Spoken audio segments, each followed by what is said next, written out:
Aujourd'hui, nous allons découvrir l'histoire d'Yara, une légende très intéressante du folklore brésilien. Selon la légende, c'est une magnifique sirène qui vit dans le fleuve Amazone. Sa peau est mate, elle a de longs cheveux noirs et des yeux marrons. Yara a l'habitude de se baigner dans les rivières et de chanter une mélodie irrésistible. De cette façon, les hommes qui l'entendent ne peuvent pas résister à leurs désirs et sautent dans la rivière.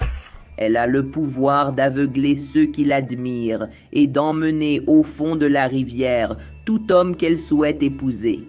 Les Indiens croient tellement au pouvoir de Yara qu'ils évitent de passer près des rivières au crépuscule.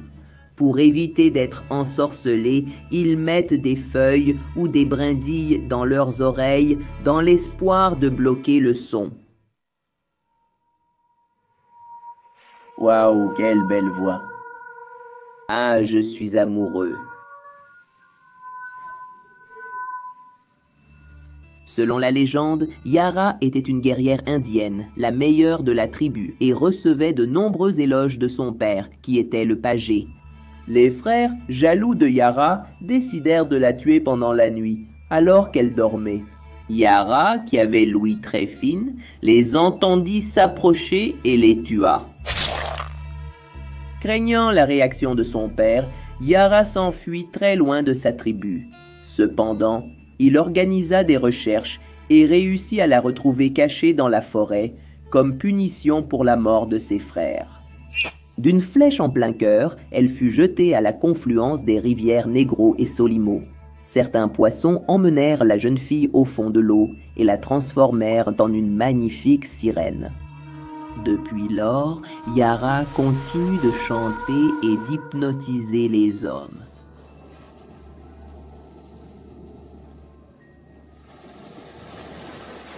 Si cette vidéo vous a plu, laissez un like. Aujourd'hui, nous allons découvrir l'histoire du corps sec. La légende raconte qu'il y a très longtemps, il y avait un fils qui était très violent avec ses parents. Il les maltraitait pour n'importe quelle raison. Il utilisait aussi bien des mots blessants que des agressions physiques envers les personnes âgées. Les parents ne comprenaient pas pourquoi leur fils était comme ça, car il avait été élevé avec beaucoup d'amour et d'affection. Un exemple de ses attitudes déplorables fut lorsqu'il s'est réveillé et que ses parents n'avaient pas préparé le café. Cela a suffi pour qu'il se mette en colère et jette la table sur eux. Sa mère a été blessée avec un traumatisme crânien important. Son père l'a expulsé en brandissant un couteau, fatigué d'être maltraité. Le jeune homme a pris ses affaires et a quitté la maison furieux. N'ayant nulle part où aller, il est entré dans un bar à proximité. Plus tard, il s'est retrouvé dans une bagarre de bar et, pour des raisons futiles, il a fini par mourir. À sa mort, il a été rejeté par Dieu pour entrer au paradis et même par Lucifer pour aller en enfer. Ses actes répugnants l'avaient rendu si impur que son corps n'est même pas resté enterré. La terre elle-même, écœurée par sa présence, a rejeté son corps.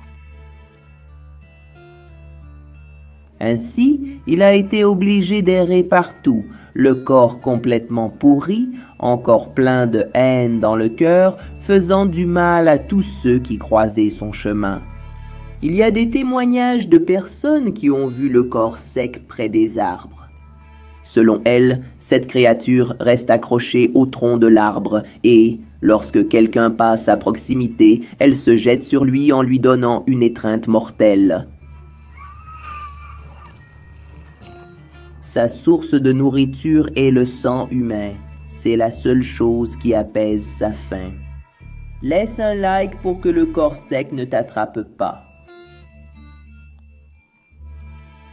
Le grand serpent est une légende très ancienne. Elle est apparue dans la région amazonienne. Et raconte L'histoire d'un serpent terrifiant que même les guerriers les plus forts n'osaient pas défier. La boyuna est un serpent gigantesque et ses proportions se perdent dans les descriptions tant elle est immense.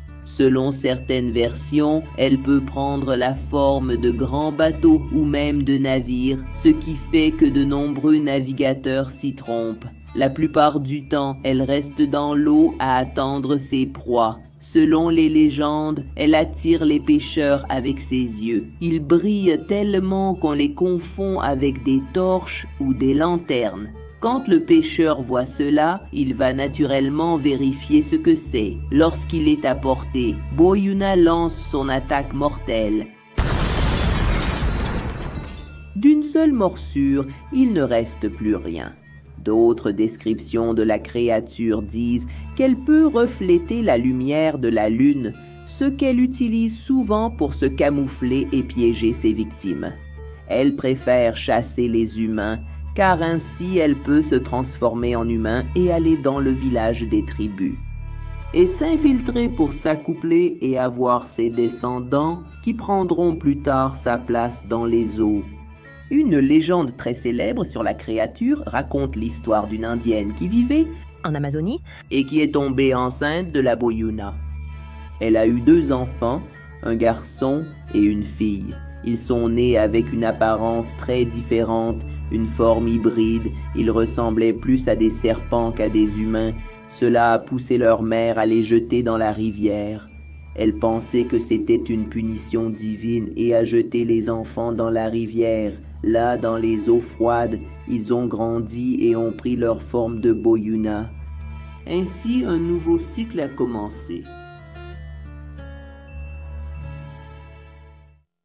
Bonjour mes amis, aujourd'hui nous allons découvrir l'histoire d'une sorcière sinistre connue sous le nom de la sorcière de Sapolandia. C'est exact, elle vivait à Campo Grande, dans le Mato Grosso do Sul. C'était une femme qui habitait une maison en bois avec des arbres devant qui cachaient partiellement l'entrée. Elle a commencé à être appelée sorcière par les habitants du coin. Cela était dû à sa apparence particulière qui attirait l'attention du voisinage. Quand un adulte voulait qu'un enfant se taise ou aille dormir, il suffisait de menacer en disant qu'il allait appeler la sorcière pour venir le chercher. Mais ce qui semblait être de l'ironie est devenu réalité. Une dénonciation anonyme a conduit la police jusqu'à l'endroit où elle habitait pour enquêter et fouiller sa cour. Selon la dénonciation, des enfants disparaissaient après être entrés dans la cour de cette femme. Le résultat de la fouille effectuée par la police a choqué toute la ville. Des enfants considérés comme disparus ont été retrouvés à l'arrière de son jardin. Il semble qu'elle ôtait la vie de ses enfants et utilisait leur sang pour des rituels de magie noire. Elle enterrait les victimes dans son jardin qui ressemblait plutôt à un marécage étrange, envahi par l'humidité, les champignons et les grenouilles. Une fois déterrée, on a pu voir que la sorcière avait improvisé des cercueils faits de planches. Des dizaines de grenouilles sont sorties, révélant les restes des enfants. La police a découvert plus tard qu'elle avait déjà enlevé d'autres enfants dans d'autres quartiers à des fins macabres. La police a alors menotté la sorcière et l'a emmenée au commissariat. Cependant, à la tombée de la nuit, lors d'une inspection de routine des cellules, le gardien a eu une surprise inattendue. Elle avait mystérieusement disparu. La cellule où se trouvait la sorcière ne montrait aucun signe d'effraction. La femme avait tout simplement disparu. La police s'est rendue chez elle et a tout fouillé, tout le périmètre de sa résidence. Mais elle n'a pas été retrouvée. On dit qu'au crépuscule, peu de gens osent marcher sur le trottoir de la sorcière de Sapolandia. Et les voisins entendent encore aujourd'hui la voix de la sorcière à l'intérieur de sa maison, poussant un rire macabre.